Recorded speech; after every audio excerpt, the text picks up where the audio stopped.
Welcome to Holy Fuck. Holy Fuck. Holy Fuck. Two gals on the prowl for enlightenment, sex, and all things holy. Holy Fuck. Each week, beauty alchemist and transformational coach and speaker, Katherine McClelland, and spiritual healer and life coach, Krista Kim, discuss navigating spiritual consciousness in a real human body.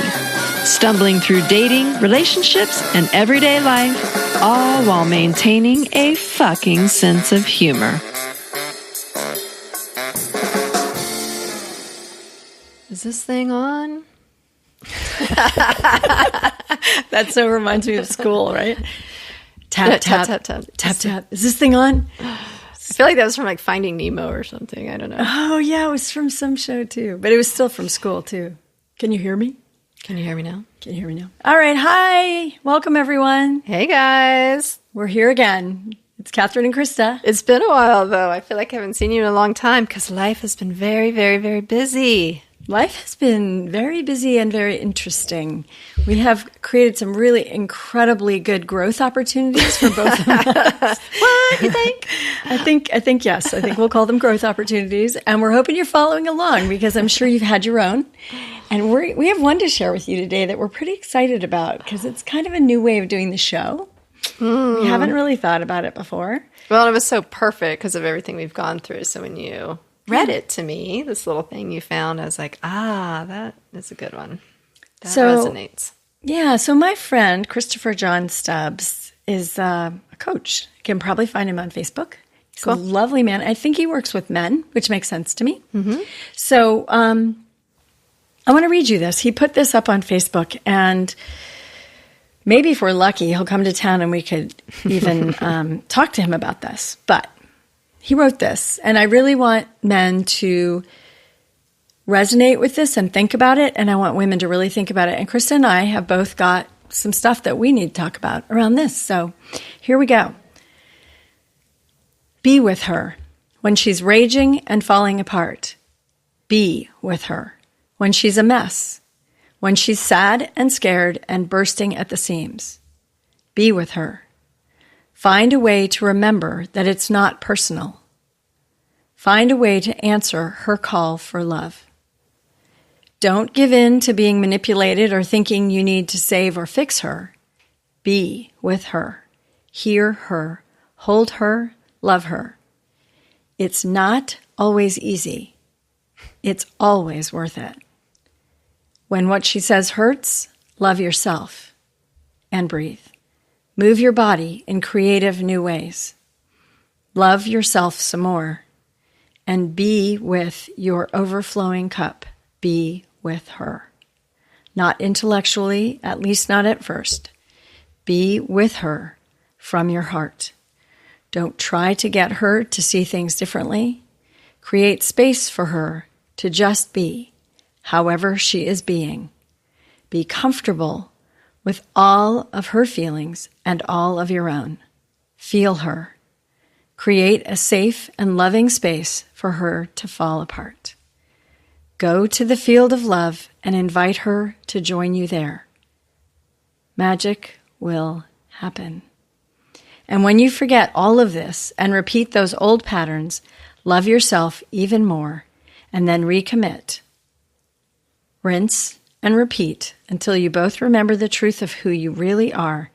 And from that space, go out and bless the world in every way that you can. I just see everybody out there in podcast land looking up that guy's name to be like, I'm sending that to my husband right now. Yeah, so I'm going to tell you his name again. Okay. His name is Christopher John Stubbs. Mm-hmm. I think he lives in Utah, but I don't know that you need to know that. What I heard in that, though, is that it's not just for men like that. It's for women, too. Both need to be holding that same space. Loving her, the hurting one. But loving him, we need to be able to do that for our men as well. As you were reading it, I was putting it in the opposite. And I was like, wow, if both people could do that, how powerful would that be? Well, both people can, right? And the difference is that women are much more likely to have these larger meltdown experiences based on our feeling situation that we walk with most days of our lives. And men are much more quickly to go into a separation state where they move away and hide and close down. All the more reason, though, for us to go toward them and be with them, I feel like. Absolutely. And I know in also The Way of the Superior Man, which is David Data book, which is lovely, he talks about this. He talks about, he says, never leave your woman and never let her leave you when she's upset. Right. Hold for her and hold space. So why is this so applicable to us? It's like, what's been going on with you? Girl, Well, that got really serious in that quote thing you read. And it was beautiful, so wasn't beautiful. it? It was like, I wanted to say amen at the end of it. It was like men and women, amen, coming together and like sharing such deep love outside of our egos that can't stand to be challenged or... Yes, and we've been going through a lot of ego challenges with our relationships. That's for sure. Does anybody else out there ever have an ego challenge with their relationships? Not our Do you ever crew of feel people. Small? Do you ever feel like you might be able to see things from a little different perspective, but you can't? So what happened in your world? So what happened in my world? So we've talked about a couple of long-distance relationships. Yes, we did. One of them, Mr. L, fell off the Love Boat into the English Channel, I think. Okay, but L was not for Love Boat originally, right? No, it was not for Love Boat. That's funny. I didn't even know I was going to say that. But you did just say English Channel. I did say English Channel, so that now is you're narrowing down the map. we're not going to go there. So, and then I went to see Mr. C. Mm-hmm.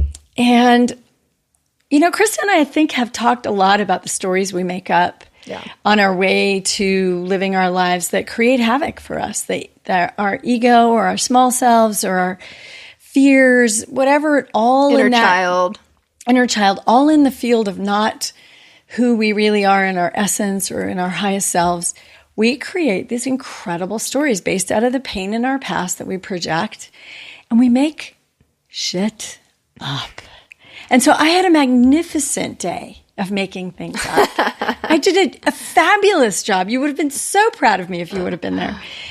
And what happened by the end of the day is I became unglued. I was like this woman. And luckily, the person I sent that to 2 months ago was the same person who was there when I became unglued.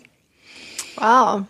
Synchronistic. Well, so at the time, he answered me, wow, that is amazing. It's very, very true. Meaning when he read the quote, he was like, it's very, very true. I had no way of knowing that he would actually know how to do that in real time, but he did. And it was the most surprising thing that's ever happened to me. Tell me the story. Story. Okay. So I was really upset, and I was like kind of calling him names and being a little mean. And I know, not like names like you're an asshole, but like you've been so mean to me, and you've been ignoring me, and you hurt my feelings. Well, and obviously some of it was probably story, and there's probably some truth to it too, right? It's the truth is usually somewhere in the middle. Well, the fact was that he wasn't paying me as much attention as I would have preferred is true.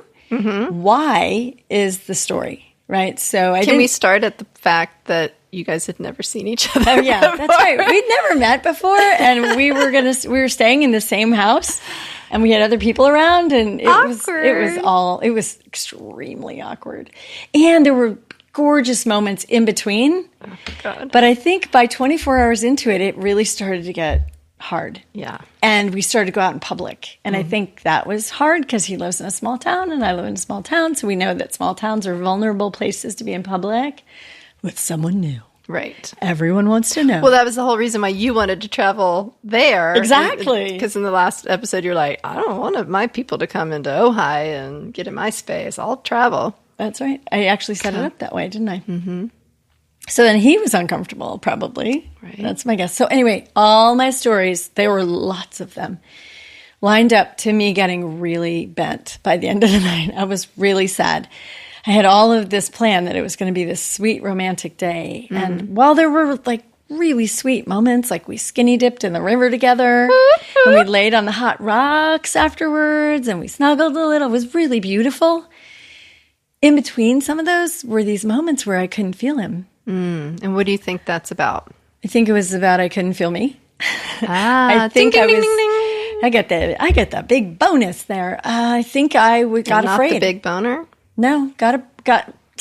I don't know how to answer when you say things like that. Anyway, that's not what I'm talking about right now. Well, that's part of the story, though, is that you guys both kind of set it up going into this time together as like, we are not going to sleep together. Yep. We're going to meet for the first time and have this lovely weekend together. We can sleep together and we can all that, but we're not going to have sex because it's too vulnerable and we live a pretty long way away. Right. And it's not like I'm going to see him in a week. So you guys were setting it up as protection for both of you. We did. Knowing that you were going to have to then leave each other after this weekend. Which I think the way that set it up was that I'm not trying to go in the whole detail of the story, but I think what happened was that because we set it up as a protection, we weren't being authentic.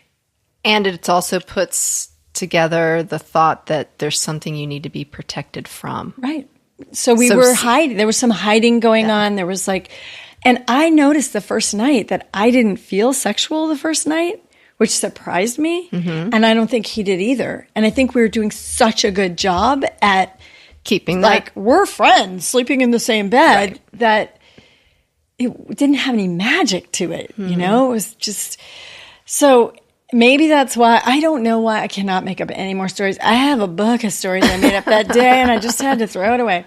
But what did happen was that I just really totally came unglued. I'm not someone who comes unglued that often, but when I do, it's But there were enough things that happened where you felt like you weren't being seen or cared or nurtured, and you had traveled a long way to get there, and there were just certain things that you expected to happen.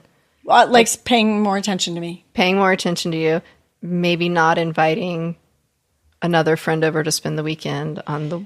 Yeah, and that was a little bit tricky because of that whole thing. But nonetheless, it was really about attention. It was really about attention for me. And if 5 other people could have been there, as long as he was focused on me, I wouldn't have cared. It was because he was focused on the other people who he hadn't seen in a long time, but he'd never seen me before. Right. So it was very tricky. I made up a whole bunch of stories. I totally freaked myself out. I kind of came unglued right in his face. And he was totally shocked. He was like, wait, what? What? What? I wish I'd have been a fly on the wall to see that. I wish I could even watch it. And what ended up transpiring is somehow he got me calmed down enough. And he was like, just go take a shower and just come on upstairs and meet me in my room. And we'll just cuddle like last night. Nothing. And somehow by the time I got up there, I was all pissed off again. And I got up there and I was like, I just came up to say goodbye.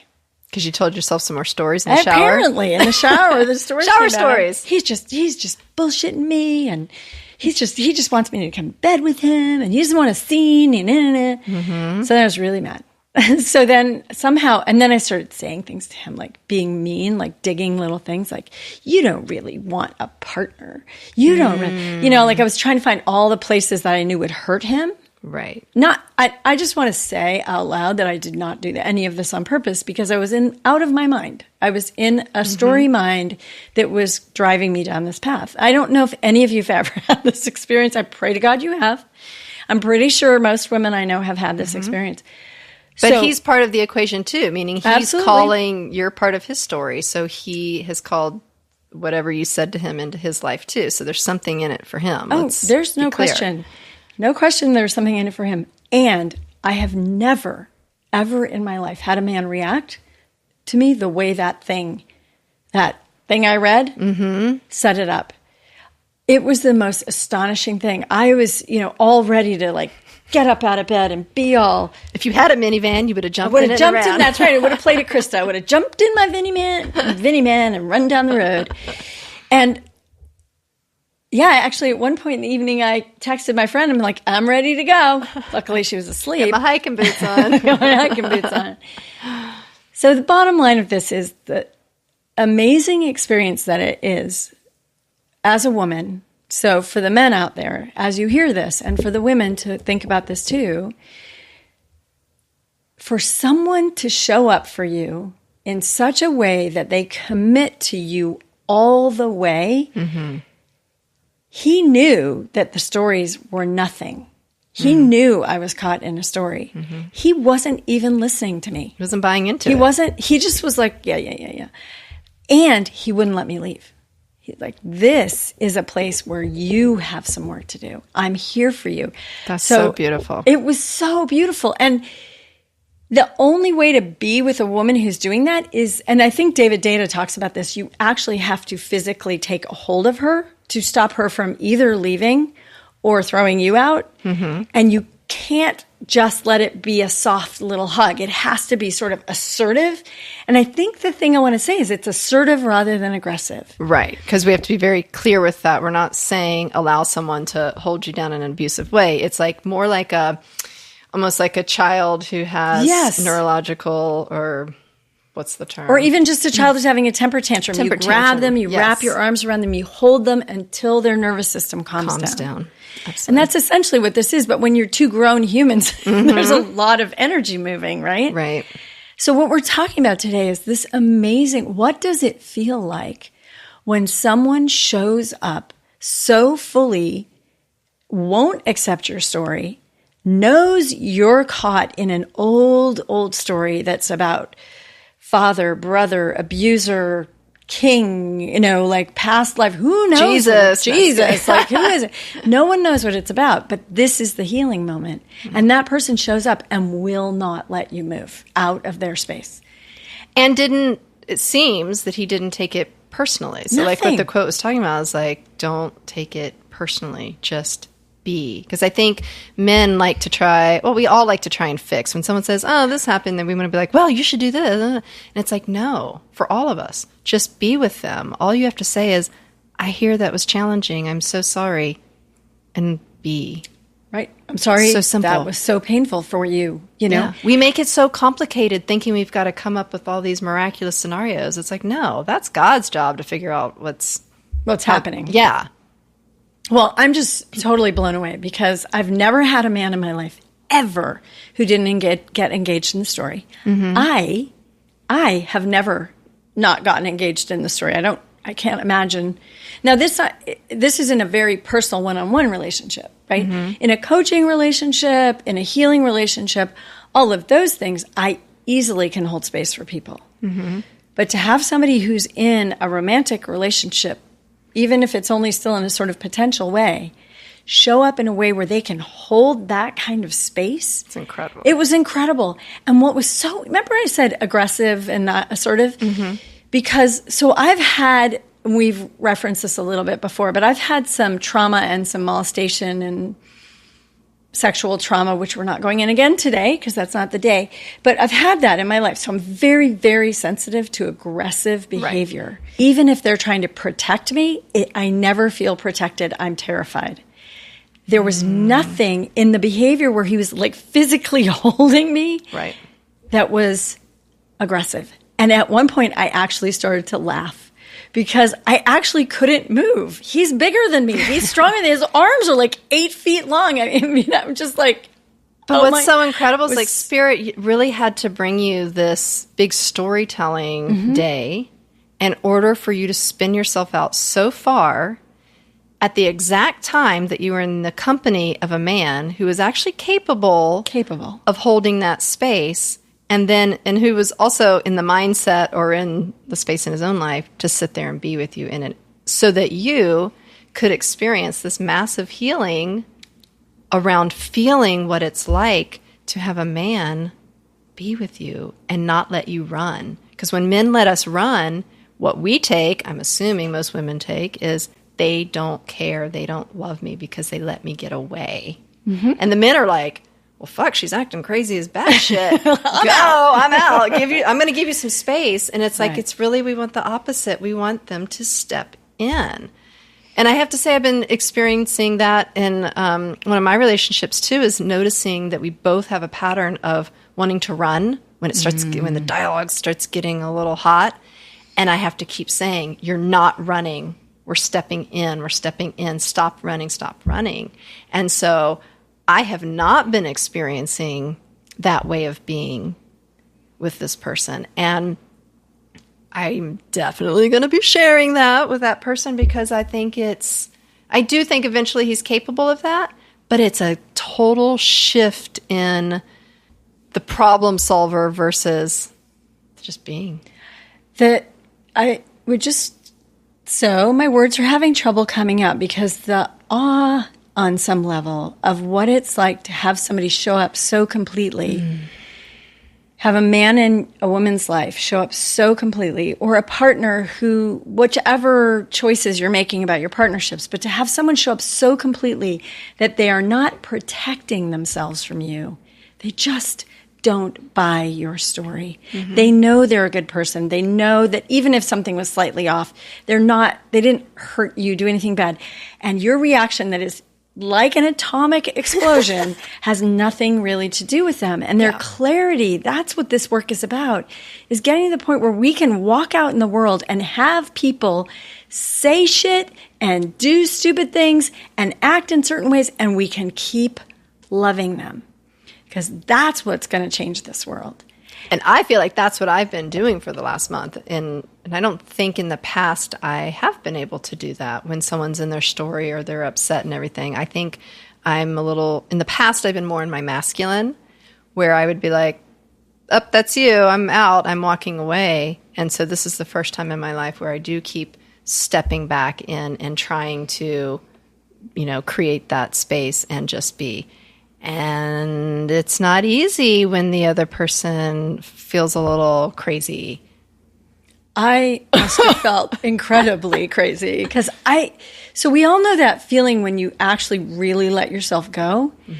It's remarkable to me that I knew how I trusted him so much that I actually went there, because that is very surprising for me. What I hear surprising in that is that you trusted him enough to go there with him in that way, but you were putting up boundaries and trusting him with the sex part in the weekend. You know what was happening around the sex thing was not a trust. It was both of us were worried because we knew how connected we were, that it would be too hard to leave.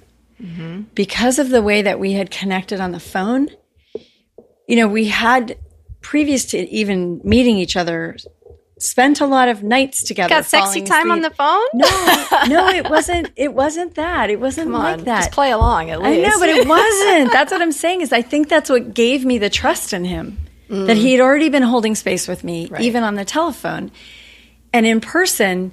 I was never so shocked, honestly, when I was like, "I'm leaving. I'm gonna," and then there was like this 2 arms around me, like, whoosh. I was not going anywhere. And as I said, I did start laughing at some point. That's how I knew I was safe. There's no way that I would ever laugh in the face of something that felt scary to me, especially in bed with a man. Like, none of that has ever transpired. So I know I was in a massive healing experience, massive. And he was doing the healing with me by holding a space that I've never had held in my life by a man in my life. So what happens is that when one person's energy is amped up to 100%, if the person that comes in goes and matches them at that energy level, it creates a complete shitstorm. So one of my ex-boyfriends, it's like that's what would happen. It's like I would be pissed off at something, and instead of him coming in at a lower tone and in a calm space, he would match me there, and then it just had no choice but to escalate above that. So I love just that concept of when someone's amped up, for the other person to be very, very aware, to pull back and come in low, come in real low. And, if we're talking about nervous systems here, what we're talking about with the nervous system is that the higher So the energy and nervous system that's creating the fight is the one that's based in adrenaline, and it cannot stop itself when it's met with more adrenaline because it just keeps escalating. But when one person comes from their holiness and their essence and their knowing that this person is just struggling with something that is not about them, and they can just hold space for it, it's truly an amazing experience. And I invite all of you, our audience, to really, really consider this. It's very vulnerable for me to share this. I recognize that there are partners and men who have been abused by their partners, where women or men hit each other. And that is not what I'm talking about here. And I'm not even talking about BDSM or anything like that. What I'm talking about is literally creating a container for the person you care about, so that they can experience the pain full out of what's happening for them, and that you can hold that space. And not take it on. But here's where it can also get pretty exhausting. If one person in the partnership is always the one freaking out and the other one's always holding space, which is probably what I'm experiencing right now, like to be that person who's constantly sitting in the zone and holding and holding and holding, at a certain point, it wears on you. It does. So we want to be careful that we're not saying that it's like a great scenario for that to be the case all the time, that one person's freaking and the other one has to be like holding. It's like both people have to be able to do that when the other person is needing it. And especially when men are a little bit more in the cave or retreating, I think women can still hold space for them. And the men can have their space, but there's a way to do it in which they could just be with the man. Right. One of the partners can actually feel like they're being invited back out of the cave when they're ready. Mm-hmm. And how respectful is that? If I'm just sitting and I'm here for you, honey, and you go take care of yourself. It is slightly different for women because we will bolt. We will head out that door as fast as we can. And so I don't know how that figures in other gender combinations of relationships because I haven't done it. Right. But I'm pretty sure the polarity exists between the masculine and the feminine in the way it's expressing itself. What I want everyone in our audience to know is that if you ever are able to do this for someone, you have given them a massive gift. And it's not just in love relationship. This is in business partnership and with your children. It's with everybody. Well, somebody at the grocery store that's freaking out or whatever. It's like there's the opportunity to hold in that way and not meet the person at that angry level. Right. What would happen in our world if we met each other from our deepest loving hearts when someone else was freaking out? There was that incident at Trader Joe's not that long ago where there was a man with a gun. And the story is so incredible. And this is exactly what happened. One of the people in the store had had a ton of trauma in her life and had had a ton of therapy. Mm-hmm. And she was the one that got that spirit hooked up with the man with the gun. Wow. And she managed the entire process and I've stopped got chills. Hilo erections. Whoop, whoop. Wow. She stopped the police from the actions that they were going to take that were going to hurt more people, innocent people in the store. She stopped him from hurting. And the story is so worth reading. It was in the LA Times sometime recently. It's this. She loved that man in his pain. Whatever he had done, she did not have a feeling or a story about it. She just kept loving him, holding space for him, and she kept every employee and all of the people in the store safe, and that she stopped the police from doing the things that they were going to do that were going to escalate because they felt like they had to solve the problem. Can I up-level this a bit? Go ahead. Let's go again. This, to me, starts then feeling like Christ consciousness. Did I just say that? She did. I did. You know, and Christ consciousness, and it's a tricky thing. I'm not talking biblical, right? No. I mean, we're talking about the power of the loving consciousness that comes in. And for some of us, it's represented by Jesus better than anything else. But for lots of people, there are other ways. And what we're talking about is the kind of consciousness that you see in someone like Gandhi. Martin Luther King often was able to hold this kind of space. Mm-hmm. Who else? The Dalai Lama holds this kind of space. When something is happening, they don't have the need to believe it, to react to it. They hold space for the human who's going through something to come all the way through the experience and become themselves, be returned to themselves in loving. And so for me, that's been part of my journey and my spiritual journey is having a better understanding of what that Christ consciousness is. And I think in the beginning, I was like, what is that term? And it sounded really biblical, and I was put off by it. And then I just realized, like, oh, it's just really about trying to maintain that loving, peaceful space at all times. You know, one of our teachers in our school in the University of Santa Monica, Ron Holnick, said to me one time, which really made a huge difference in my life, was that consciousness has no judgment in it. So when you feel the slightest choice going on inside you of right or wrong, good or bad, someone else is bad, or you're bad, or the universe is bad. Whenever you make any choice that there's two of anything, you lose the consciousness of loving. Because intrinsic in that consciousness is that we're all one. Right. So when you were with your man and you started spinning your story, you had exited the field of loving. You had exited your Christ consciousness. You had just all of a sudden went full on ego, and he brought you back with that Christ consciousness.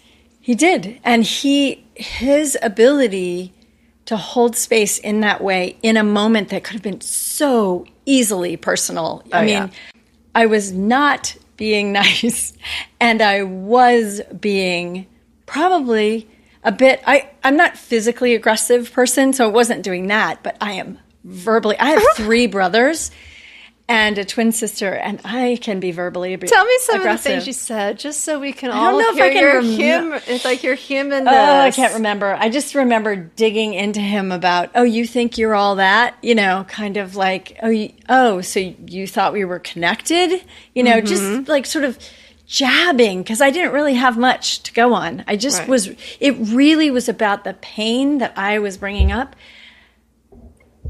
So, like, what would you, so in hindsight, if you, not that you want to redo that moment, because in the end, it's such a beautiful, mind-blowing experience that you're having, so we're not in the judging that moment or undoing it. Because we don't want to leave the Christ consciousness. Because we don't want to do it.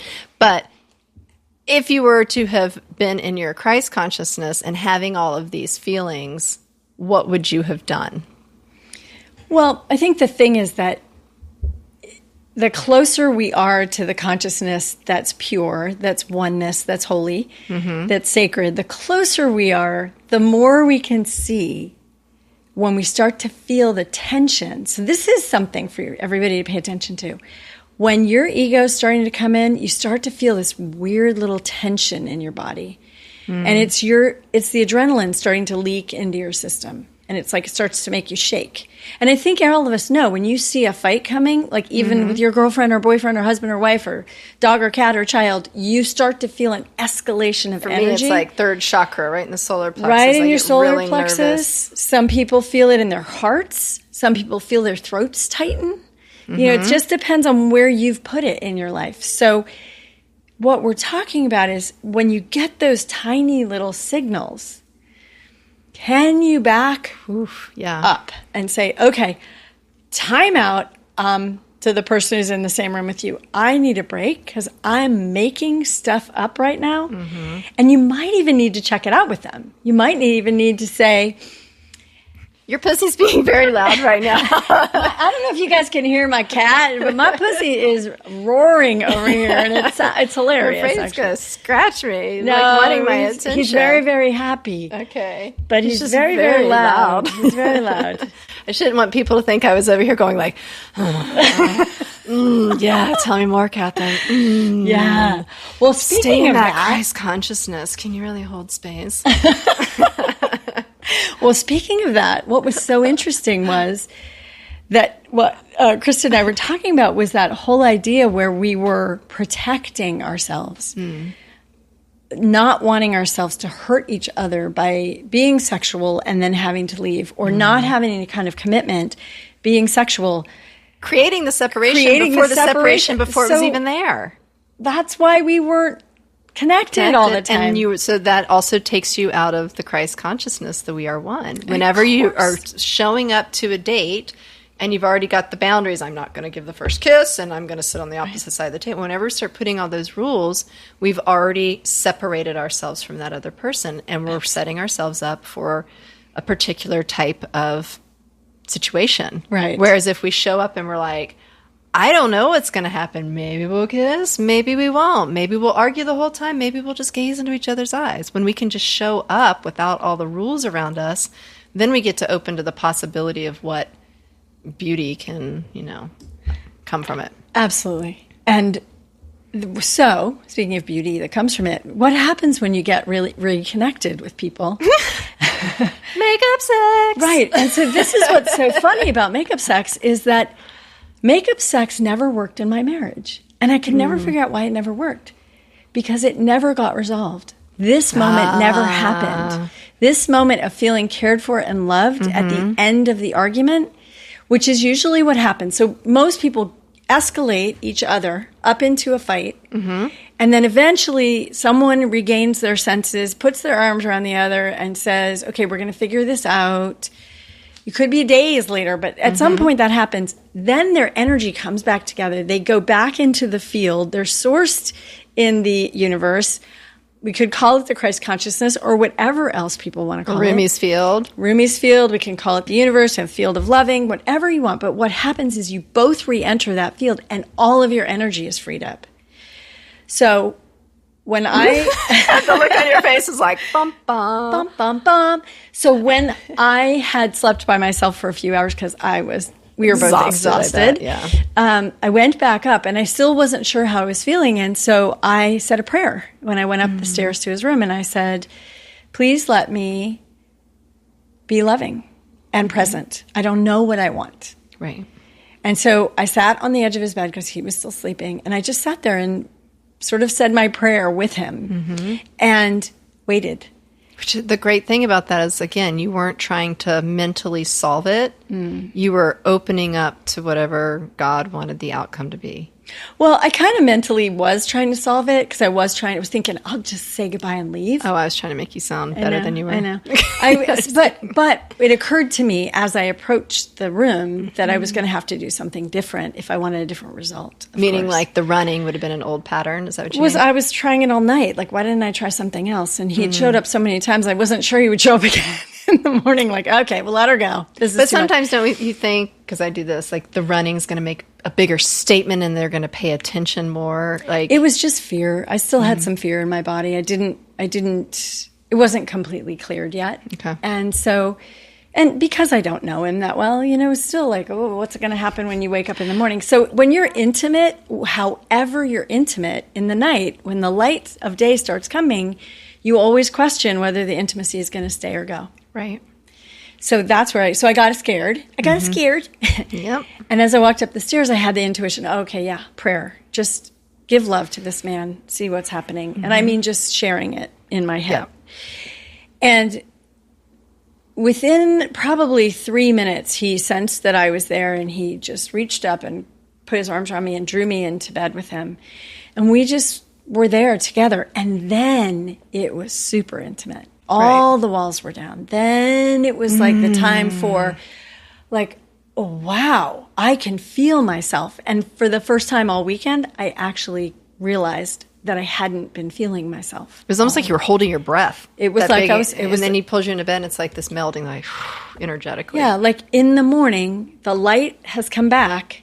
In the light of day, he's still going to be caring and loving with me. And so that was the moment when it's all of a sudden the surge in all of my energy is like, whoa, do I feel attracted to this man? I'm like, not now. Because you're leaving. We put the boundary up for a reason. Anyway. But, come on. What's sexier than a man standing his ground and holding his woman and saying, you're not leaving? I mean, really, it's very primal. It's like taking ownership.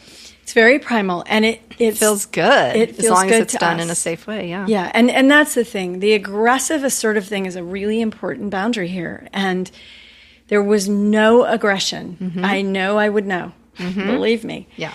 And I think it's really interesting. Alison Armstrong, who many people know, who does a lot of partnership and relationship and men and women work, has said, it just went out of my head. I love when that happens. It's okay. We can what were you talking about? Yeah, let's just take a pause because it's an important talking about him being primal, my energy being freed up. We're talking about it being primal and like how it feels good but there's a balance between the aggression and stuff. Yeah. So thing that Alison said was, it was very impactful for me at this moment. It was probably almost 10 years ago in my knowledge of her. She said, actually, what's really true is we want men to save us from ourselves. And this is exactly what she's talking about. Not to save us from ourselves, like there's something wrong with us.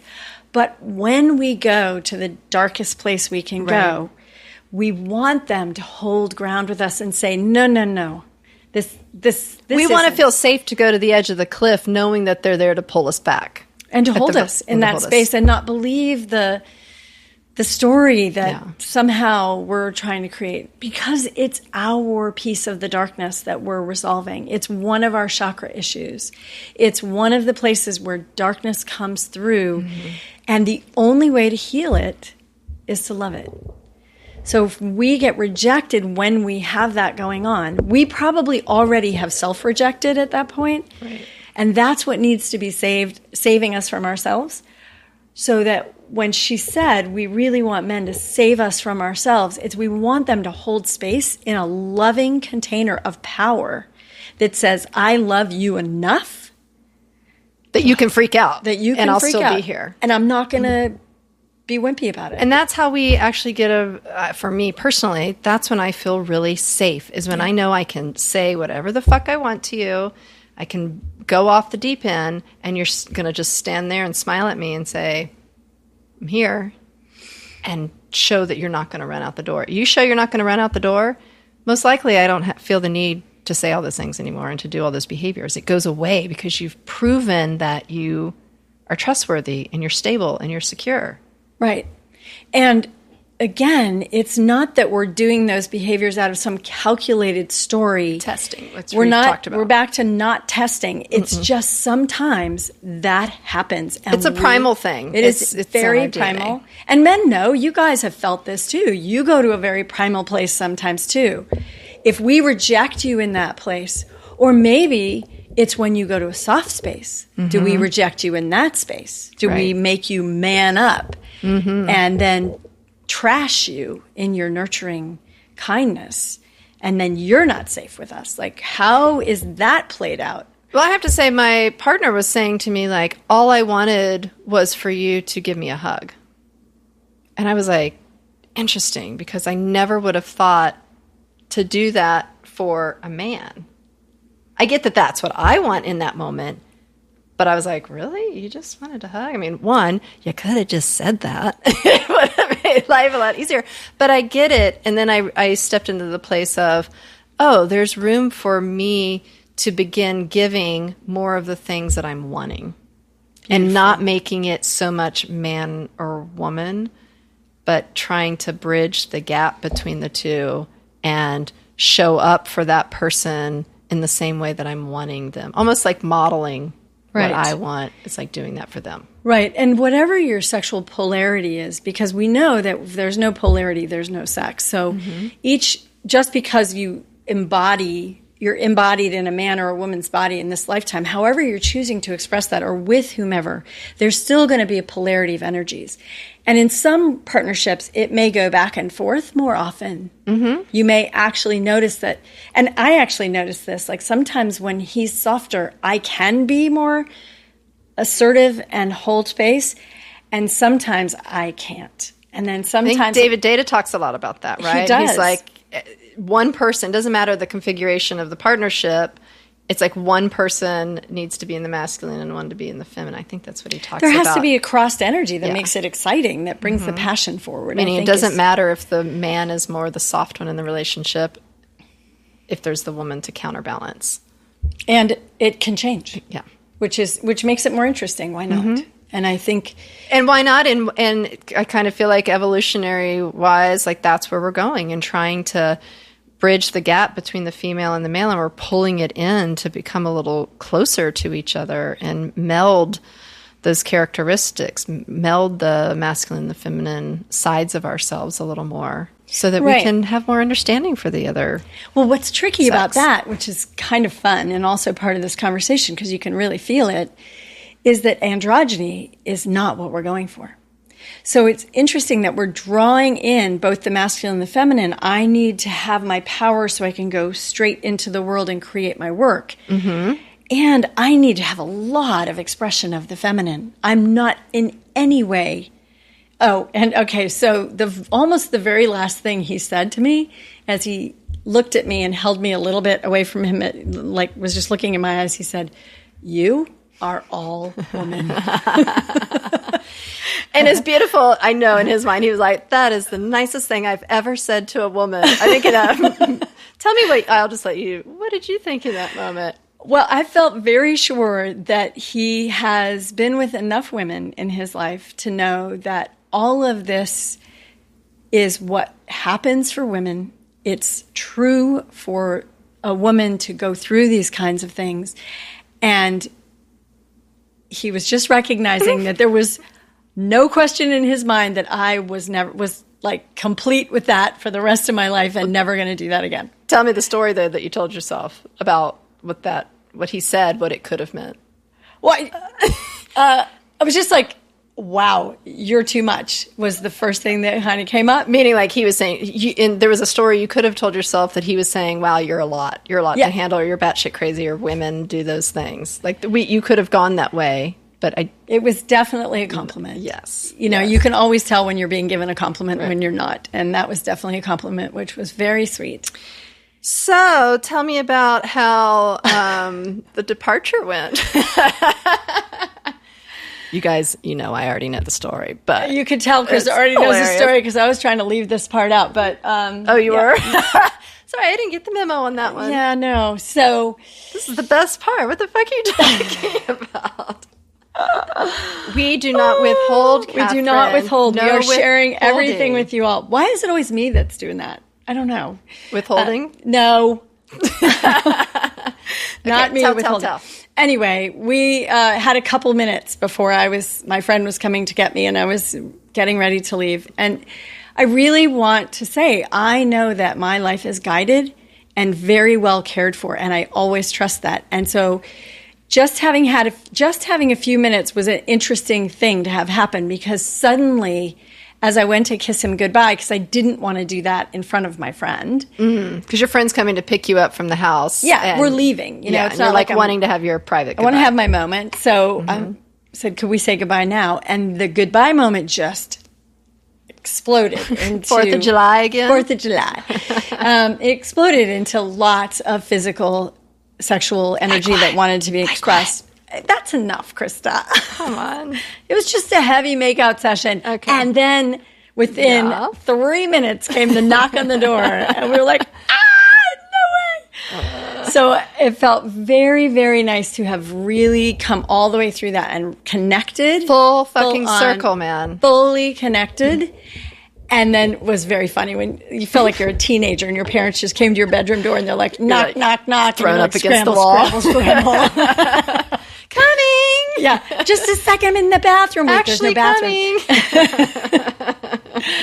So anyway, it was an amazing experience. It was delicious. And I wouldn't mind at all if you guys go back to the beginning and listen to those words again now that we have played this out, so to speak, and really hear. And I feel gifted beyond anything I've ever been given from a man in my life, which is a lot. A lot of stuff has been given to me by men. I needed a different kind of gift. Yeah. And the gift that I got this time was the most valuable, the most beautiful, and the deepest, the one that spoke to me the most because it was about me.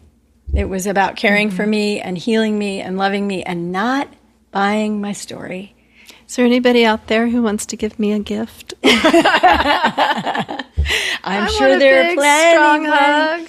Well, Krista, I am looking for that man who will. It's on its way. Because I like to fly up, and we talked about that. I fly up in the ethers, and I want that man that can pull me back down and say, "Stay here, baby. No running. I got you." Running. Well, that's what I want. Yeah, I think it's clear that.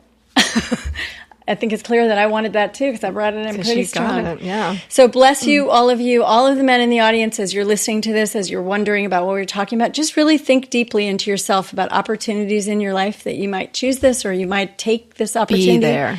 Be there for a woman. Yeah. And for us women, let's consider that we have equal opportunities to take this kind of thing and be powerful and strong and be there for a man in a way that he really needs us in a moment where he is hurting or down or in a place of needing some support. Yeah. So we love you all. Thank you for letting us share our crazy life with you, our dating relationship. And it's always fun. It's always fun. All right. Talk to you guys next week. Be the love. Bye, Katherine. Bye. Bye, Krista. Bye, everyone. Do you want the opportunity to see the gals of Holy Fuck in person? If so, go to holyfuckpodcast.com and join our mailing list so you can find out when and where these goddesses will be transforming lives next. And yes, I know, I'm talking about myself in third person. Open your browser, type in holyfuckpodcast.com, click on mailing list, and give us your most trusty email, not that bogus one you give to Walmart. So sign up now. Not tomorrow. Now. Now. Thank you.